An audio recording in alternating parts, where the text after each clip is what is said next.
Bismillahirrahmanirrahim. Bersama saya, Sulung. Hari ini kita akan membahas tentang pelajaran bahasa Indonesia. Tentunya, setelah kalian lulus dari sekolah ini, kalian pastinya akan ada yang kuliah dan ada yang bekerja. Nah, untuk yang bekerja, kalian akan diwajibkan untuk membuat surat lamaran pekerjaan.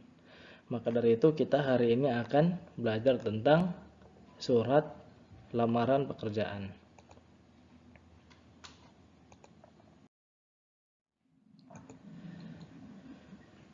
Surat lamaran pekerjaan berisi permohonan untuk bekerja pada suatu tempat.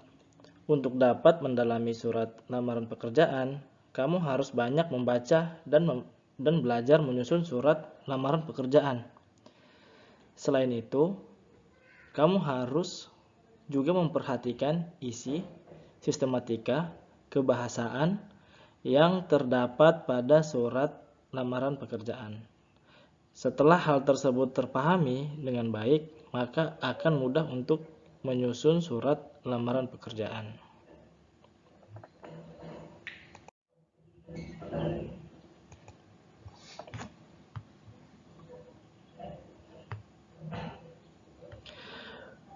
Pernahkah kamu mengamati surat lamaran pekerjaan? Temuan apa yang kamu dapatkan? Coba bandingkan dengan surat lamaran pekerjaan berikut. Mulailah dengan melihat kerapian dan kebersihan surat.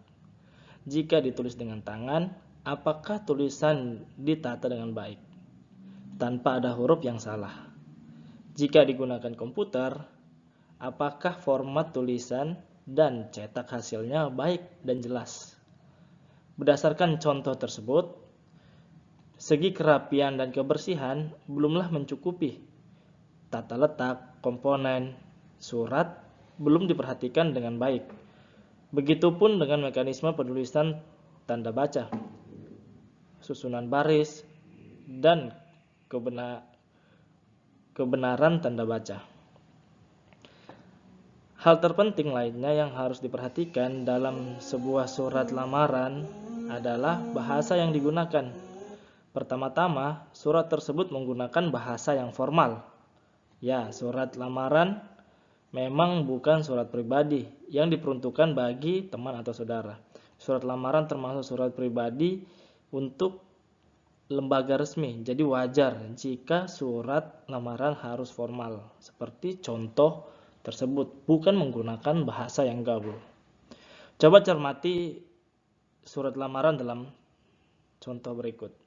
Terlihat dari segi promosi diri pelamar, apakah sudah ada tanda bagian penjelas promosi dari pelamar? Berdasarkan surat tersebut, penulisan pelamar pekerjaan dalam contoh belum mempromosikan dirinya. Promosi yang baik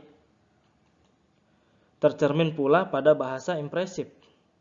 Contohnya, saya selalu siap untuk mendedikasikan diri secara formal untuk bergabung dalam tim perusahaan Bapak atau Ibu pimpin.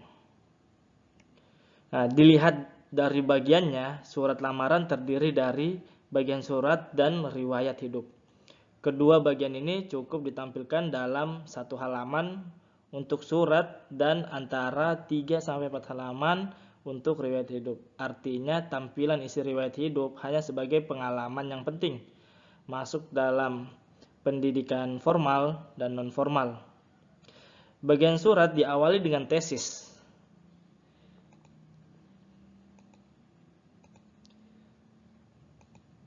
Nah, diawali dengan tesis, pernyataan umum yang berfungsi sebagai informasi awal terkait dengan pekerjaan yang akan dilamar. Untuk menguatkan pernyataan umum atau tesis, penulis harus memberikan argumentasi. Nah, argumentasinya itu yang ini. Nah, ini argumentasi. Jika dicermati dari paparan tersebut, surat lamaran tergolong dalam jenis eksposisi sesuai dengan pengertiannya bahwa surat lamaran pekerjaan adalah surat dari seseorang yang memerlukan pekerjaan kepada orang atau pejabat yang dapat memberikan pekerjaan atau jabatan. Melalui surat lamaran, pelamar menyampaikan permohonan untuk diterima sebagai pegawai. Surat ini bersifat formal. Keformalan surat dapat ditandai dari informasi mengenai informasi awal. Contohnya surat untuk melamar pekerjaan menjadi karyawan ataupun jabatan tertentu diperoleh dari pengumuman resmi pemerintah atau perusahaan yang dipublikasikan melalui media massa, baik berupa surat maupun iklan.